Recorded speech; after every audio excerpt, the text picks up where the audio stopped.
ఎవరు కొత్త పార్టీ పెడుతున్నారు, వీటి మీద ఎక్కువ ఫోకస్ పెడుతున్నారు. అది వదిలేసి ప్రజలకిచ్చిన హామీలో లేకపోతే పాలన మీద దృష్టి పెట్టండి అని చెప్పి బీఆర్ఎస్ నాయకులు చెప్తున్నారు. ఇప్పుడు ఒకటి మేడం, హ్మ్. హరీష్ రావు, కేటీఆర్, కవితమ్మ ఈ అంశాలు ఒకసారి మనం నెమరేసుకుంటే 2006లో కాంగ్రెస్ 2004లో కాంగ్రెస్ అధికారంలోకి వచ్చినప్పుడు రాజశేఖర రెడ్డి గారు ఉన్నప్పుడు ఇక్కడ కూడా ఒక 6 మంత్రులు టీఆర్ఎస్కి ఇచ్చారు. అవును. కేంద్రంలో 2, ఇక్కడ 6. హ్మ్. అయితే 6లో అప్పుడు హరీష్ రావు ఎమ్మెల్యే కాదు, హ్మ్. ఎమ్మెల్యే కాదు ఆయన. అవును. అయితే ఆ సమయంలో హరీష్ రావును తీసుకొచ్చి నిలబెట్టారు, హ్మ్. మంత్రిని చేశారు మేడం. అవును. అంటే ఆ తర్వాత మన కేసీఆర్ గారు రాజీనామా చేసి హ్మ్. హరీష్ రావును మళ్ళీ సిద్దిపేట నిలబెట్టారు. హ్మ్. అయితే వాస్తవానికి ఆ రోజు ఢిల్లీలో మంత్రి పదవులు పంపకం జరుగుతుంది. హరీష్ రావు పేరు లేదు. ఓకే. హరీష్ రావు 6వ నెంబర్గా మంత్రి తీసుకోవాలి కేసీఆర్. వాస్తవానికి వీళ్ళు అడ్డం పడ్డారు, కేటీఆర్ అడ్డం పడ్డారు హరీష్ రావు రావద్దు. కానీ హరీష్ రావు ఏం చేసిందో తెలుసా మీరు? అప్పటిదాకా కేటీఆర్ ఇందులో టీఆర్ఎస్లో ఎలాంటి ఆ, పట్టు సాధించలేదు. హరీష్ రావు మొత్తం హ్మ్. మొత్తం వ్యవస్థను 1 గంట 2 గంటల లోపల వ్యవస్థను తెలంగాణలో బ్రేక్ చేసి పడేసిండు హరీష్ రావు. నేను టీఆర్ఎస్లో ఉన్నా, ఎవ్వరు ఫోన్లు కూడా ఎత్తే పరిస్థితి లేదు. ఈయన ఢిల్లీలో ఉన్నాడు, ఎవరు కేసీఆర్ గారు. హ్మ్. కింద అసలు ఫోన్స్ ఎవరి ఫోన్లు రిసీవ్ చేసుకునే పరిస్థితి లేదు. హరీష్ రావు పేరు అనౌన్స్మెంట్ అయిన తర్వాత అన్ని ఫోన్లు పనిచేసింది. హ్మ్. అంత కంట్రోలింగ్ చేసే కెపాసిటీ ఉన్నాడు హరీష్ రావు. అంటే ఆ రోజు కేసీఆర్ కూడా తెలిసింది, అమ్మ మా అల్లుడు గాడు మామూలు కాదురా నాయన. అంటే అప్పుడు వీళ్ళిద్దరే కదా అనిపించింది వాస్తవానికి. హ్మ్. ఎవరు పార్టీ 2004లో అధికారంలోకి వచ్చినప్పుడు వీళ్ళిద్దరే నడిపారు పార్టీ. ఆ సమయంలో వీళ్ళు అడ్డం పడ్డారు. వాస్తవానికి హరీష్ రావుకు మంత్రి పదవి రాదు 6 మందిలో. కానీ అతనికి ఇచ్చి కేసీఆర్ గారు రాజీనామా చేయించి ఆ తర్వాత మళ్ళీ ఎమ్మెల్యేగా నిలబెట్టి గెలిపించి ఆ కంటిన్యూయేషన్ చేసిన పరిస్థితి మనం చూసినాం. కనుక హరీష్ రావు అనే వ్యక్తి మామూలు వ్యక్తి కాదు. కాకపోతే ఏంటంటే వీళ్ళు వచ్చిన తర్వాత ఇక ఈయన కూడా హరీష్ రావు వ్యవహారం చేసి నాకు ఎందుకు వచ్చిన పంచాయతీ, మా మామ తోట నేను మంత్రిని అయినా, నాకు ఒక పేరు వచ్చింది, నేను సంపాదించుకున్నా, నాకు ఎందుకు వచ్చిన గందరగోళం. ఈ కుటుంబంలో చాలా కేసీఆర్ గారికి 8 మంది 9 మంది అక్కలు ఉంటారు. 9 మంది. అందు 9 మంది. ఈ 9 మందిలో ఎవరిని కూడా చేరదీయలేదు కేసీఆర్ గారు, గమనించండి. అవును. హ్మ్. కేసీఆర్ గారుకు చాలా మంది అల్లుళ్ళు ఉన్నారు, మేనల్లుళ్ళు హరీష్ రావు గారు. కానీ ఎవరిని కూడా దగ్గరికి రానిలేదు ఆయన. ఒక హరీష్ రావుని, ఒక హరీష్ రావు ఏం పట్టున్నాడు కష్టాల్లో సుఖాల్లో. చిన్నప్పటి నుంచి ఎమ్మెల్యేగా నిలబడ్డప్పటి కాడ నుంచి ఆయన ఆ సిద్దిపేటలో పనిచేసినప్పుడు కాడ నుంచి ఆయన ఎంపటి ఉన్న వ్యక్తి, ఏలు పట్టుకొని చిటికెనేలు పట్టుకొని నడిచిన ఏకైక వ్యక్తి హరీష్ రావే ఈ మన కేసీఆర్ గారు. కనుక అంత నమ్మకంగా ఉన్నాడు. కంట్రోలింగ్ కూడా అట్టున్నది అతనికి. వాస్తవానికి కంట్రోలింగ్ పవర్ అనేది ఆ రకంగా నడిపాడు హరీష్ రావు. అతను అది తెలుసుకున్న కేటీఆర్ తన యొక్క పాచికలను కలపడం మొదలుపెట్టాడు. మొదటి నుంచి కూడా ఆ గ్రూప్స్ మెయింటెనెన్స్ చేసి ఆ కొడుకుగా ఇవన్నీ కూడా తను పట్టు సాధించుకొని చివరికి తన ఫోటో సింగిల్గా బ్యానర్ మీద ఉండేటట్టుగా చేసుకోగలిగిండు కేటీఆర్.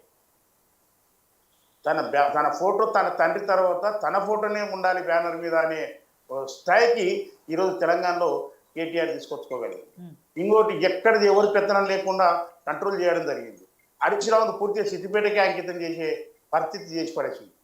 కవితమ్మ నోరెత్తలేనటువంటి పరిస్థితి చేసి ఆ కేసులో పోయి ఆమె జైల్లో పడ్డ తర్వాత వాస్తవానికి అన్న కనుక తోడబుట్టిన అన్న కనుక పోయాడు ఆమె పెట్టి, కానీ ఆమెకు చూసడానికి పోయాడు. కానీ వాస్తవానికి రాజకీయ శత్రువు కేటీఆర్ ఎవరయ్యా శత్రువు అంటే కవితమ్మ.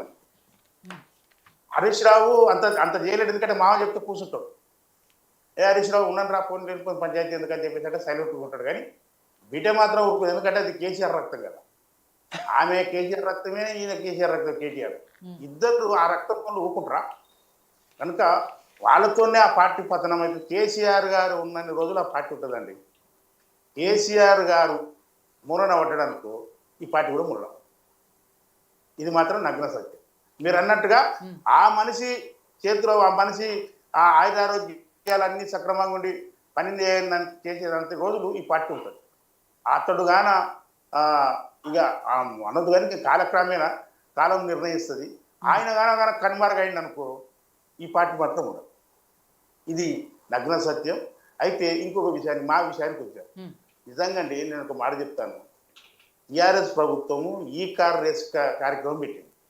ప్రపంచాన్ని ఆకర్షించాలని ఈ కార్ రేసులు పెట్టింది కదా, మొత్తం లూటీ అయిపోయింది తెలంగాణ. ఇప్పుడు కేసులు నడుస్తుంది, ఈడీ కేసులు నడుస్తలేదండి. కానీ మేము మా హయాంలో ప్రస్తుతం జరుగుతుంది. ఈరోజు వాళ్ళు ఈ కార్ రేస్ పెడితే మేము వరల్డ్ సీ బ్యూటీ రేస్ పెట్టి వాళ్ళు మన అందాల పోటీలు ఏ రకంగా జరుగుతాయి మనం అందరం చూసినాం చాలా ప్రాంతాలు. బయట దేశాల్లో జరుగుతుంది. కానీ మన తెలంగాణలో మొత్తం తెలంగాణ వ్యాప్తంగా టూరిజం ప్లేసుల దగ్గరికి ఈ అందాల సుందరీమణులను తీసుకొని పోయి దాని మీద కూడా చాలా విమర్శలు వస్తున్నాయి కదా మేడం. అయితే ఈ ప్రపంచం ఈరోజు మొత్తం పిల్లల మరి దగ్గరికి వెళ్తే పిల్లల మరిని ప్రపంచం చూస్తుందండి మీడియా ద్వారా. అదే రకంగా 1000 స్తంభాల గుడి, అదే రకంగా నాగార్జున కొండ, బుద్ధ భవన్, ఇవన్నీ కూడా నేను ఏమంటున్నట్టే తెలివిగా పనిచేయడం. ముఖ్యమంత్రి గారిని తెలివిగా ప్రశాంతంగా ఆలోచన చేసి పనిచేస్తారు, చేయనిస్తలేరు వీళ్ళు. అంటే ఆయన అడ్డం పడతాడు, ఈయన అడ్డం పడతాడు, కాళ్ళ కట్టి పెడతారు. అసలు మొన్న విప్పదీసి చెప్పవలసిన పరిస్థితి వచ్చిన రాష్ట్ర ఆర్థిక పరిస్థితిని విప్పదీసి చెప్పవలసిన పరిస్థితి ఎందుకు వచ్చింది? మొత్తం వీళ్ళు చేసిన బండారం ఇట్లా ఉందిరా నాయన అని ఇప్పటికి చెప్పాడు. అయినా లూకుంటుండ్రా మళ్ళీ ఉద్యోగస్తుల దగ్గర పోయి మీటింగ్లు పెట్టి ఇద్దరు ఇప్పుడు బావబామాడుతులు కూర్చొని 2 రోజులు రూమ్లో పోయి కూర్చొని మాట్లాడుతున్నారు. నిన్న మొన్న నడుస్తూనే ఉంది, చూస్తూనే ఉన్నాం. ఏమని మాట్లాడుకుంటారు? ఉద్యోగస్తుల సమస్యలు ఏవే ఉన్నాయి, డిఏలు ఏవి పెంచాలి, ఏవి అవి పెంచాలి, వీటన్నిటి కోసం ఉద్యోగస్తులకు అండగా నిలబడి ఉద్యమాలు చేయాలి.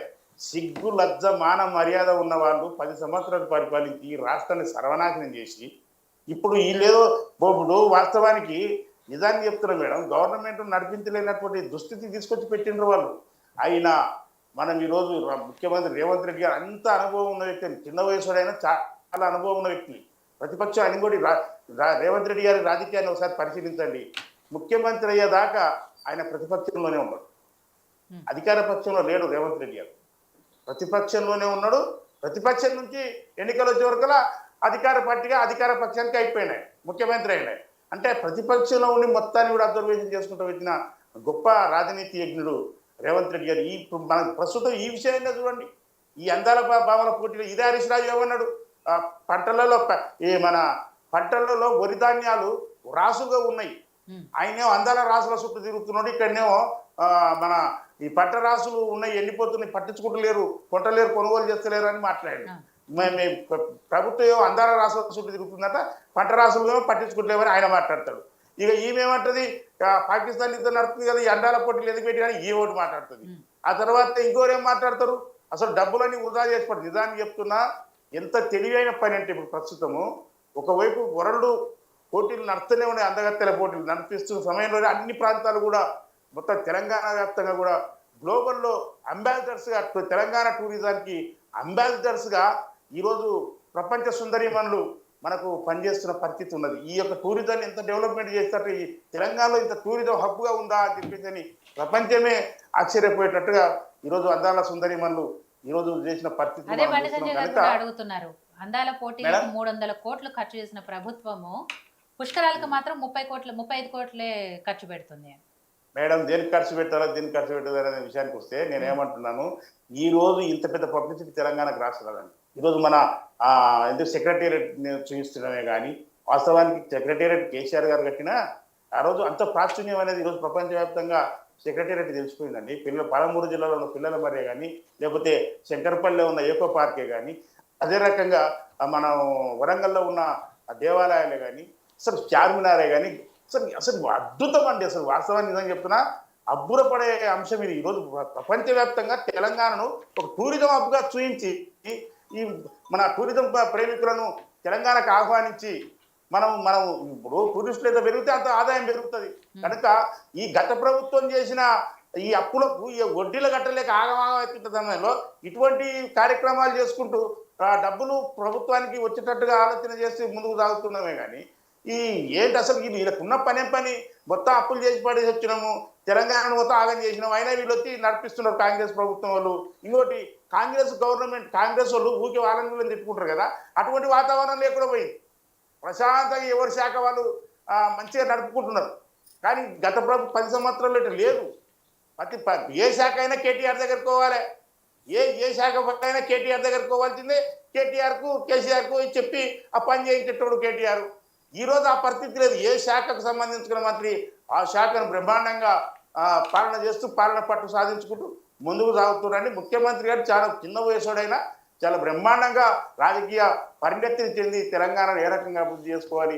తెలంగాణ నిజానికండి ఎన్ని ఉద్యోగాలు, ఎంతమందికి ఉద్యోగాలు, సరే నోటిఫికేషన్ చేసిన వాళ్ళు కావచ్చు, కానీ నోటిఫికేషన్ చేసి వాళ్ళు ఇప్పుడు కూడా ఫిలప్ చేయలేదు, కానీ ఉద్యోగాలు వచ్చినాయి. ఈరోజు వాస్తవం సరే మేము 1500 రూపాయలు రైతులకు రైతు బంధు ఇస్తానన్నాం. ఆర్థిక పరిస్థితి ఈ రకంగా ఉంది కనుక 12,000 ఇవ్వడం జరిగింది. అదే రకంగా అని కేసీఆర్ ప్రవేశపెట్టి ఏ పథకాన్ని కూడా ఆపలేదు కదా, అన్ని పథకాలు ఇస్తూనే ఉన్నాం కదా. అయినా ఇన్ని చేసిపోయినా కనుక కొత్తగా మనం ఏం చేయలేని పరిస్థితులు ఉన్నాయి. ఇంకా మన ఆర్థిక ఆదాయాన్ని పెంచుకోవాలని చెప్పేసి అని మాట్లాడుతూ నిజాలు చెప్పాడు. ప్రజలు కూడా అర్థం చేసుకుంటున్నారు, ఉద్యోగస్తులు కూడా అర్థం చేసుకున్నారు. కనుక ఈ ప్రభుత్వము కొంచెం కొనసాగి ప్రజల సహకారం ఉద్యోగ సహకారంతో ముందుకోతే ఖచ్చితంగా బ్రహ్మాండమైన ఆర్థిక వనరులతో ఈ రాష్ట్రం అభివృద్ధి చెందుతుంది. అదే కదా ఈ ప్రతిపక్షాల కడుపుమంట. ఇప్పుడు అందరూ చిట్టి లొల్లు చేపిద్దాం, ధర్నా చేద్దాం, అవి చేద్దాం, ఇవి చేద్దాం అంటే ఈ రేవంత్ రెడ్డి మైకి పట్టుకొని మొత్తం చెప్పా 18,500 కోట్లు వస్తున్నాయి, దాంట్లో ఇన్ని కోట్ల 6,500 కోట్ల రూపాయలు వడ్డీలకు వస్తున్నాయి, 6,500 కోట్ల రూపాయలు ప్రతి నెల జీతాలు ఇవ్వాల్సిందే పనిచేస్తున్న ఉద్యోగస్తులకు. ఇక మిగిలింది 5,000 కోట్లు. ఈ 5,000 కోట్లను నేను ఇన్ని చేయాలి, ఇది నా పరిస్థితి చూడండి, మన ఇన్కమ్ను పెంచుకోవాలి, దానికి కావాల్సిన సూచనలు సలహాలు ఇవ్వండి. కానీ లేనిపోని పంచాయతీ పెట్టి ఆలోచన చేయకుండా ఎంత గందరగోళం అంటే ఇప్పుడు ఈ మధ్యన ఇంకా కొత్త సామెత మొదలైంది. జూన్ నెలలో ఇప్పుడు కేసీఆర్ ముఖ్యమంత్రి అవుతాడంట. అది ఎట్లయితుందో ఏం సంగతి మాకు తెలియదు. మరి ఈ అద్భుతమైన కథనాలు ఎవరు అనుతున్నాడు, కేసీఆర్ ముఖ్యమంత్రి అవుతాడు అంటున్నారు అని ఇటువంటి ఒక ఓ టక్కుటమాల గజకర్ణ గోకర్ణ విద్యలు ఈ ప్రతిపక్ష పార్టీలు చేస్తున్నాయి. ఇది టీఆర్ఎస్ కు మరీ బాగా ఎక్కువ. ఒక్కటి మాత్రం చెప్తే ఈ రోజు చర్చ ప్రకారము ఆ పార్టీ ఉంటది అంటే అది కేసీఆర్ ఉంటేనే ఉంటది, లేకపోతే మాత్రం ఉండదు. ఖచ్చితంగా కాంగ్రెస్ పార్టీ జాతీయ పార్టీ. ఇది ఇంకా 10 సంవత్సరాలు 20 సంవత్సరాలు ఈ రాష్ట్రానికి పరిపాలిస్తారు. రేవంత్ రెడ్డి గారు చాలా రాజనీతి ఎగ్గిడిగా ఆయన ముందుకు సాగుతున్నాడు. ఖచ్చితంగా రాష్ట్ర ప్రజలు కూడా అతనికి సహకారం అందిస్తారు. ఖచ్చితంగా ఈ ప్రభుత్వం మంచిగా బ్రహ్మాండంగా ముందుకు సాగుతుంది. ఈ ప్రతిపక్షాల యొక్క మాటలు గుట్టకు మరిన కుక్కలు ఏమో వెళ్ళి చచ్చిపోయింది అన్నట్టుగా ఆ రకంగానే ఉంటుంది ప్రతిపక్షాల వాళ్ళ మాటలు అని చెప్పేసి అని కాంగ్రెస్ పార్టీ తరఫున చెప్తుంది. సో ప్రేమ్ గాంధీ గారు మీరు చెప్పండి ఫైనల్గా, ఏదైతే బీఆర్ఎస్ పార్టీలో విభేదాల గురించి మాట్లాడుతున్నారో ఇప్పుడు సతీష్ గారు అదే చెప్పారు. బీజేపీ నాయకులు ఈ విభేదాలతో పాటు జూన్ 2న ముఖ్యమంత్రి మారుతున్నారు, అది కేసీఆర్ అవుతారు, డిసెంబర్లో అయ్యే ఛాన్స్ ఉంది, జూన్లో కానీ డిసెంబర్లో కానీ కాంగ్రెస్ పార్టీలో విలీనం అవుతుంది బీఆర్ఎస్ పార్టీ అని బీజేపీ ముఖ్య నాయకులే మాట్లాడారు. ఇప్పుడు మనం ఒక నిజంగా కూడా విజయాలే గారు వారి పార్టీకి సంబంధించిన విషయాలే కానీ లేదా